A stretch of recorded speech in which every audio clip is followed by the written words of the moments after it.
আমরা একটু দেখতে চাই যে একটু দেখানো সম্ভব হবে কিনা যে কার্ডগুলো যে যে 9 জন ক্রিকেটারের কথা এসছে কাদেরকে আপনারা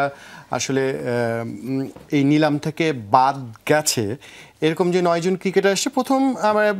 এনামুল হক বিজয়ের কথা এসছে এবং অনেক দিন ধরে এটা নিয়ে অনেক ব্যাপারে কথা এসছে মিডিয়ায় এবং আইন আদালতও হয়েছে সম্ভবত এটা নিয়ে মোসাদ্দেক হোসেন সৈকতের কথা আসবে হঠাৎ করে উনিও প্রতিক্রিয়া দেখিয়েছেন যে কেন এটা হচ্ছে দীর্ঘদিন বাংলাদেশ দলে খেলছেন খুব আমাদের ঘরোয়া ক্রিকেটে খুব চেনা মুখ আলাউদ্দিন বাবু দীর্ঘদিন ক্রিকেট খেলেছেন সানজামুল ইসলাম খেলছিলেন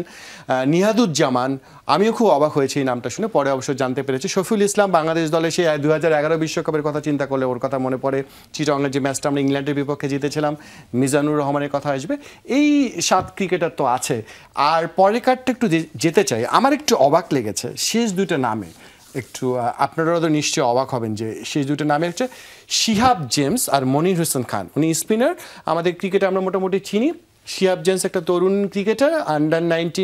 খেলেন তিনি এবং সম্ভবত আমি ভুল না করলে এশিয়া কাপ জিতেছিলেন উনি খুব বেশি ম্যাচ খেলেছেন তা না শিহাব মাত্র 3টা ম্যাচ খেলেছিলেন গত বছর ঢাকা প্রিমিয়ার লিগ খেলেছিলেন শাকাত ভাই এই শিহাব কেন আসলো এখানে হঠাৎ করে এটা তো আসলে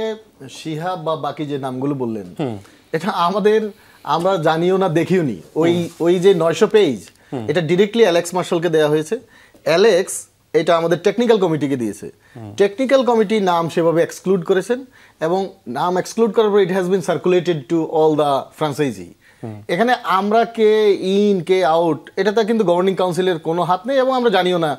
আসলে কিছু না হলেও জানে নিশ্চয়ই শিহাব সম্বন্ধে ব্যাপারটা কি ও তো বিপিএলও খেলেনি মানে না জিনিসটা হচ্ছে কি আমি বললাম ওনারা যেটা করেছে আমার আন্ডারস্ট্যান্ডিং আমি বোঝার চেষ্টা করেছি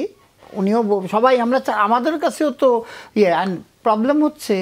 অ্যালেক্স মার্শাল ইজ অনলি মানে কারোর কাছে কিন্তু একটা ইন্ডিপেন্ডেন্ট বডি আমি যদি তাকে জিজ্ঞেস করি কেন এটা কিন্তু আমি তাকে জিজ্ঞেস করতে পারছি না সো এখন এ আছে না আছে এটা let's not go into that কারণ আমরা সবার নাম প্রোটেক্ট করতে চাই একে মনির উনি সম্ভবত আমি যদি ভুল না করে 2020 সালে লাস্ট বিপিএল খেলেছিলেন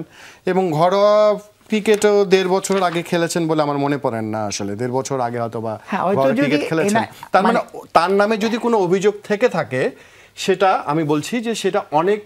আগের ঘটনা যদি তিনি কোনোভাবে যুক্ত হয়েও থাকেন 1.5 বছর আগের ঘটনা আর আপনারা যখন স্বাধীন কমিটিটা করলেন সেটা তো গত বছর বিপিএল নিয়ে করেছিলেন তাই সেই কমিটির রিপোর্টের ভিত্তিতেই তো অ্যালেক্স মার্শাল কাজ করছেন ওই 900 পৃষ্ঠা তা এই ছেলে তো গত বছর বিপিএল খেলেননি তার 900 পৃষ্ঠা তার নাম কিভাবে থাকবে শুনেন আমি যতটুকু বুঝি একটা সুপ্রিম কোর্টের জাজ অ্যান্ড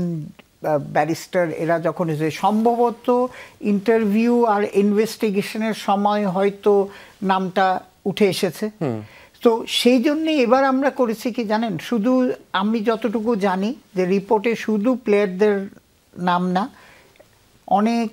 ম্যানেজমেন্টের আমরা সেই প্রসঙ্গে আসবো